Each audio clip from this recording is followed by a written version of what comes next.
네, 안녕하세요. 엔드림입니다. 오랜만에 인사드리죠. 제가 개인 사정으로 한 달 1월부터 3월까지 지금 다른 일을 좀 많이 하느라고 유튜브를 좀 못하고 안 했어요. 죄송합니다. 오늘은 대한민국이 바뀌려면 이 세 가지가 바뀌어야 된다라는 주제로 한번 이야기를 나눠볼까 하는데요.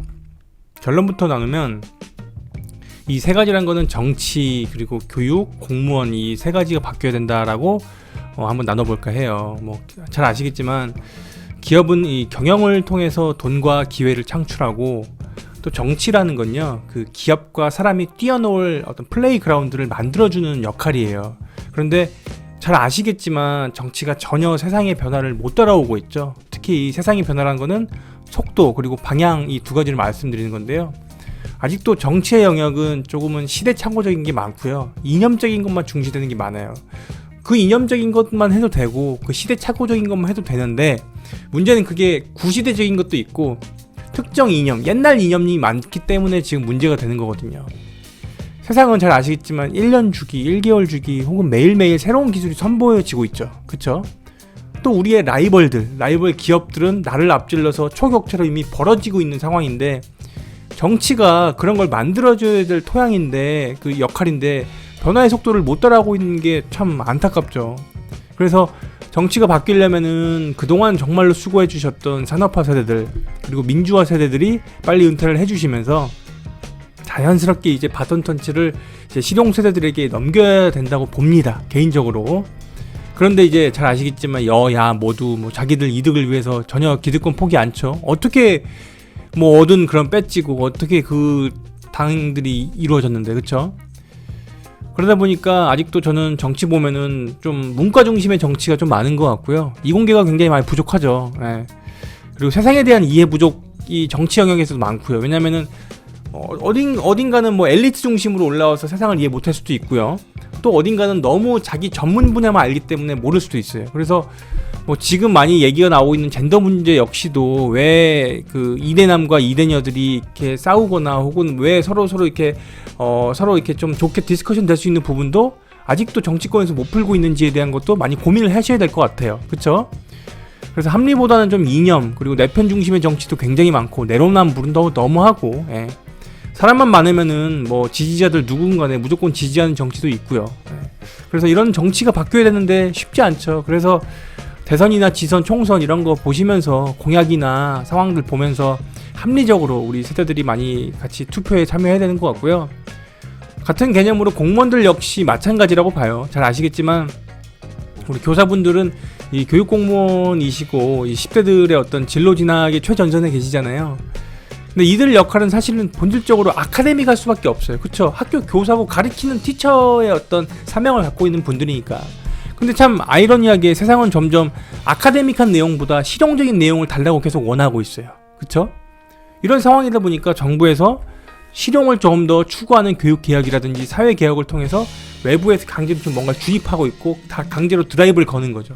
특히 이번 정부에서 더욱더 심하게 하려고 할 것 같아요. 뭐 전 정부에서도 그랬고 이번 정부도 마찬가지인데, 뭐 고교학점제도 그렇고 대학교 뭐 체계 바꾸는 것도 그렇고 했는데, 이번 정부에서는 더욱더 바꾸려고 할 거예요. 좋은 방향으로 가는 거죠. 예. 우리 진로 쪽도 보더라도 그 뭐 자유학년제 이런 것도 마찬가지였고요. 예. 그래서 외부의 환경 변화가 시작되고 교사분들이 스스로 변화하려고 부단히 노력하면은 우리 교육계도 더 바뀔 텐데, 솔직히 쉽진 않죠. 예. 업무적인 어떤 프레셔도 있고, 여러 가지 아직 그 풀리지 않는 교육 학교 내부의 어떤 정치적인 문제도 있고, 교사분들끼리의 어떤 이념적인 문제도 있고요. 예. 가장 큰 건 이제 세상과 학교의 어떤 단절의 벽이 이제 쉽게 이제 허물어지기 어렵죠. 왜냐면 이분들은 솔직히 선생님들 되려고 공부 열심히 해서, 예를 들어서 뭐 사대나 교대 들어가고 바로 이 학교로 오면은 세상에서 겪어야 될 어떤 것들, 이런 것들을 많이 다른 사람들이 겪어야 될 것들을 못 겪고 오셨기 때문에, 또 이 학교에서 가르치는 것만으로도 아카데믹한 것들이 벅차기 때문에 여기에서 배출돼서 나와야 될, 결국 가야 될 기업이나 세상에 대해서 이해를 하기 어려운 분야에 있어요, 솔직히. 예. 근데 그럼에도 불구하고 노력해 주셔야겠죠. 예. 그래서 교육이 바뀌려면은 그래서 그런 면에서 또 그런 과목들이 또 실용이나 취창업이랑도 연결이 돼야 되는데 쉽지 않아서 총체적으로 바뀌어야 되는데, 이 공무원 역시 특히 바뀌어야 되죠. 예, 공무원 특유의 위험 회피 문화, 뭐 수동적인 수동성이 있는 것들, 그리고 인수인계가 미비되는 거 엄청 많아요, 정말로. 교육 행정직만 가도요, 1월 1일자, 뭐 3월 1일자 가면은 인수인계 대충 하고 넘기는 거 많고요. 우리 구청, 뭐 어디 뭐 센터 가더라도 인수인계 미비된 거 엄청 많아요. 이런 것들이 빨리 바뀌어야지 효율적으로 바뀌고, 너무 많이 대한민국이 더 스피디하게 되고 더 좋은 방향으로 바뀌거든요. 예. 근데 제가 왜 이런 말씀 드리냐면요, 공공 부분이 우리나라도 어쨌든 크고 있고 더 커지는 방향으로 가야 돼요. 예. 왜냐면은 사기업들이 고용 창출을 하기 어려운 분야가 많기 때문에 그런 부분을 공공 부분에서 억지로 국가에서 채용을 늘리는 게 맞는 것도 분명히 맞아요. 괜히 이 전 정부나 이 전전 정부나 어느 정부에서 공공 부분 늘린다고 비판만 할 게 아니에요. 분명히 필요해요. 근데 중요한 거는 제가 말씀드리고 싶은 거는 그런 부분이 효율이 올라가야지 한 명을 써도 더 그 월급이 아깝지 않게 국가에서 충분히 줄 수 있는 것들이 많기 때문이에요. 이해되시죠? 네. 그래서 이 실용이라는 거는 굉장히 중요한데요. 지금은 생존 경쟁의 시대고 각자 도생의 시대이기 때문에 그래요. 쉽게 말해서 먹고 살려면 실용적이어야 되기 때문에 그래요. 안 그러면 못 먹고 사니까. 네. 그래서 과거처럼 예를 들어서 커리큘럼이 실용화되지도 않고 수업을 이끌어가는 사람들이 뭐 교사나 교수가 실용적인 생각을 가지지 않으면은 취업과 연결되지 않고 창업과 연결되지 않기 때문에 명문고, 명문대학교, 명문학원이 될 수가 없는 것들이에요. 이해되시죠? 실용, 결과값. 이해되시죠? 네. 그래서 궁극적으로는 교사와 교수를 가르치는 사범대와 교대가 특히 더 변해야 하는 게 핵심이에요, 사실은. 네. 그래서 공교육만 바꾸자 해선 절대 안 되고, 공교육을 배출하는 사대와 교대가 같이 바뀌고, 또 교육부가 바뀌어야 되고, 그로 인해서 현장의 교사도 실용에 대한 이해를 할게 할 수 있도록 도와주셔야 돼요. 왜냐하면 지금 이분들은 여기서 훈련받은 대로 열심히 하고 계신데 반대로 세상에서 갑자기 뭔가를 원하고 있는 거거든요. 그쵸? 또 그래야지 학교 자체가 70년대나 2000년대에 셋업된 전통적인 보통교육이나 이런 것들이 아니라 미래형 보통교육으로 바뀔 수 있으니까. 그쵸? 그래서 이런 것들은 두 가지로 바뀔 수 있죠. 전통교육 자체를 실용화시키는 방법이 있고요. 아예 실용적인 신규 과목을 생성하는 거예요. 가령 저는 자원지질학을 전공했었는데, 이 자원지질학은 그 지구과학을 중심으로 해요. 아시겠지만. 그래서 이런 것들을 이제 광산이나 석유, 천연가스 등과 연계해서 초중고 시절에 미리 가르치는 거예요. 실용적으로. 달달달달 막 돌 이름 외우는 게 아니라 어떻게 광산을 캐내고 금과 은은 어떻게 추출되고 지금 금값이 어떻게 바뀌고 있는지, 언제 투자해야 되는지, 그리고 니켈, 코발트 등은 어떻게 만들어지고 2차 전지는 어떻게 만들어지는지, 단순하게 돌만 보는 게 아니라 그게 돌이 또 실용적으로 어떻게 쓰이는지, 2차 전지가 왜 우리나라가 전 세계 1등인지에 대한 걸 자연스럽게 느끼는 거예요. 그렇게 가르치는 게 중요한 거예요, 지금. 예. 아시겠죠? 안 그러면 진짜로 막 현무암, 뭐 안산암, 뭐 유문암, 뭐 이런 쓸데없는 돌 이름만 달달 외운다. 외우고 막 그냥 시간 낭비하는 거예요. 이런 거 전혀 필요 없잖아요, 솔직히. 그쵸? 예. 그리고 또 여러 가지 뭐 계산 공식도 많은데, 예? 그런 것들 필요 없이 세상과 연결이 되게 해야 된다는 거예요. 예. 우리 수학만 하더라도 통계랑 연결시켜야 되고 주식이랑 연결시켜서 퀀트 투자할 수 있게 하면요, 돈이 벌리게 되고 학생들도 모의 투자하게 되면 재밌으니까 그렇게 가르쳐야 되는 거예요. 수학도 수포자가 안 만들어지게 어떻게 하면 수학을 재밌게 하고 실용적으로 쓸 수 있을까라는 걸 고민을 해야 되는 거고, 이 과학도 핸드폰이나 반도체 중심으로 같이 해야 되고, 삼전이나 SK라는 기업, 이공계 기업도 같이 필수적으로 기업 공부를 시켜야 돼요, 무조건. 이해되시죠? 예. 재밌어요, 예, 기업 공부하면은. 예. 또 국어랑 사회 이런 것도 PPT나 PT랑 연계해서 말하기 훈련, 설득 훈련, 영업하는 훈련, 보고서 쓰는 것, 자연스럽게 실용적인 걸 가르쳐야 되고, 미술도 순수 미술 가르치는 것들 넘어서 당연히 가르쳐야겠지만 망고보드나 미리 캔버스, 포토샵, 베가스 이런 것들 소프트웨어 통해서 시각 디자인하고 실용 디자인, 영상 편집 등을 할 수 있게 하는 게 핵심이에요, 지금. 오케이? 네. 그래서 이런 것들은 마이스터 학생이나 뭐 특성화고 학생만 할 게 아니라 모든 학생들이 10대, 20대 모두 회사 가면 당연히 해야 되니까 실용미술 중심으로 하자, 이런 얘기 드리는 거고, 뭐 이렇게 기존 과목, 전통 과목을 실용이랑 연계해도 되지만 신규 과목을 아예 생성해도 좋죠. 예? 경제 경영도 아예 지금 뭐 ESG를 파트를 나눠서 아예 공부할 수도 있고, 경제 경영을 할 수도 있고, 금융도 아예 할 수도 있고, 그렇죠? 부동산 전문 투자, 뭐 금융, 코인, 암호화폐, CBDC 이런 걸 전문적으로 공부해도 돼요. 아예 과목화해서 미래형이니까, 예? 그렇죠? 그리고 기본적인 법률, 심리학, 기획, 영업 등도 새로 만들어서 하는 게 좋아요. 왜? 대학교 가면 교양으로 배우는 것들을 중고 시절에 미리 배우는 게 중요한 거죠. 그래서 예를 들면 음악도 클래식이나 옛날 노래로 하는 것보다는 요즘 노래를 장르별로 분석하고 분해하는 게 굉장히 중요해요. 분해시키는 게 중요한 거예요. 분해. 예를 들어서 레드벨벳의 배드보이 작업기도 유튜브 참에 있어요. 이거 만드신 분들이 저기 외국 분들인데 그분들이 이 레드벨벳의 배드보이를 어떻게 만들고 비트는 어떻게 했고 이 네 명이 전혀 모르는 사람들인데 어떻게 만나서 만들고 이런 것들을 자연스럽게 가리키는 거예요. 비트랑 가사까지 컨셉까지. 그런 것들이 제2의 K-팝이고 성장 동력으로 연결되는 거거든요.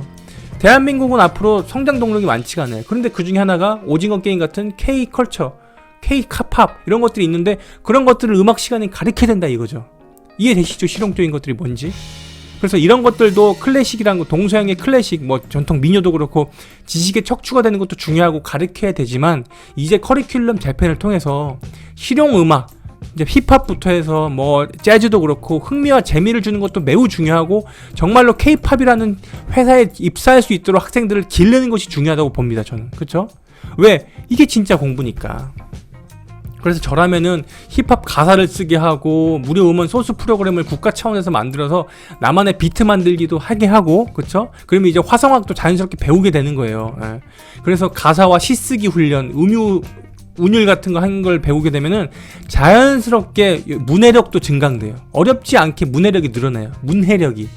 이해되시죠? 표현법도 늘어나고. 힙합도 보세요. 힙합 가사 좋은 거 너무 많아요. 전 최근에 최자 형님의 그 솔로 앨범 나왔죠. 껄무새. 예. 그 앨범 들으면서 참 좋아요. 예. 그런 것들 보게 하고 듣게 하고 쓰게 하고 바꾸게 하는 거예요. 비트 안에서. 예. 쉽게 말하면 이제 어른들이 하는 것들을 우리 10대, 20대도 미리 조금씩 배우게 하고, 예를 들어서 클래스 101이나 크몽 이런 데서 파는 거를 교육부에서 교육계에서 미리 이런 것들 아이들이 공부하게 하면은 바로 취업 가능한 이제 인재가 되고, 그런 것들이 이제 쌓이면은 기업 현장에서 바로 데리고 가는 인재가 되는 거예요. 실용 인재. 이해되시죠? 네. 실제로 결국 사회 나오면은 해야 될 것들을 우리 어른들이 다들 엑기스로 이렇게 만들어놨고 그걸 원하기 때문이죠. 아시겠죠? 이제 결론하면은 세상은 너무 빨리 변하고 있고 2020년도에 이미 30년도, 2040년도에 선보일 기술들을 연구 중인데 정치나 사회, 교육 현장, 공무원 계통은 여전히 시스템이 수십 년 전이다. 바뀌고 있지만, 그리고 트렌드에 맞지 않는 것도 있고 비효율적인 것들이 많기 때문에 바뀌어야 되고, 이것은 지금 있는 거기에 사람들, 공무원분들, 교사, 뭐 혹은 전국에 많은 수고하시는 우리 공직자분들의 잘못이 아니라 이 시스템을 만들고 있는 국가의 지도자라든지 책임자들이 역할이 조금 미비했다라고 이해하시면 될 것 같고, 비난이 아니에요. 약간 아쉬운 걸 그냥 얘기하는 거예요. 대한민국의 정말 앞으로 이터널한 어떤 생존을 위해서 반드시 개선돼야 되고 시스템이 바뀌면 된다. 이미 우리 교사, 공무원분들은 훌륭한 분들이 인풋이 됐기 때문에 그분들을 조금만 더 뛰어날 수 있게 장을 만들어야 된다, 이런 말씀 드리는 거예요. 이해되시죠? 저는 개인적으로 늘 말씀드리지만 전성기가 대한민국은 끝났다. 그렇기 때문에 우리 10대와 20대들이 더 잘 될 수 있도록 지금이라도 밀어줘야 된다. 예, 지금 20대들 취업 안 되는 것들 이분들 잘못 아니에요. 예, 물론 노력 안 한 부분도 조금은 있죠. 그쵸? 어쨌든 솔직히 정치, 공무원, 뭐 교육계통 이쪽이 바뀌기는 쉽지 않다. 예, 저는 개인적으로 그래서 20대들은 취준생분들은 독한 마음을 조금만 더 가지시고 방향을 잘 잡아야 되고, 독한 마음 갖고 20대 대학생분들도 어른들 말 믿지 마시고, 예, 일반적인 어른들 말 믿지 말고 정말 인사이트 있고 아웃사이트 있는 분들 믿으시고 본인 내 사람들 몇 명만 믿으셔야 돼요. 앞으로 사람들 더욱더 힘들어져요. 개인주의가 심화될 거예요. 예, 10대 분들은 미안하지만 공부 열심히 하시고, 못해도 괜찮지만 최선만 다하시고, 내가 혹시나 공부머리가 아닌 것 같으면 10대 분들은 빨리 일머리, 돈머리, 센스나 사회머리 기르면 돼요. 오케이? 예. 어른들이라면은 최대한 돈 많이 버셔서 증여나 상속 많이 해주시는 게 최고의 방패니까 그렇게 해주시고, 혹시 그게 아니면은 돈과 상관없이 돈이 없어도 행복할 수 있잖아요. 그쵸? 그런 철학과 높은 자존감, 행복감 이런 것들을 가르쳐 주셔야 됩니다. 아시겠죠? 결론은 이런 거죠. 자본주의 속에서 최고의 방패인 돈을 많이 물려주시거나 아니면 내가 벌거나, 혹은 자본주의와 상관없는 행복감 이런 것들을 기르도록 내 자존감을 어떻게 하면 튼튼하게 할지를 고민해야겠죠. 오케이? 다시 한번 늦게 영상 올려서 죄송하고요. 주기적으로 이제 올리면서 소통할게요. 좋은 주제, 재밌는 주제로 하고, 별거 없는 유튜브인데 쉬는 동안에 100명이 넘었어요. 이제 올해 안에 1000명, 2000명, 5000명, 10,000명 넘으면 좋겠습니다. 자주 뵙도록 할게요. 네, 끝입니다. 안녕.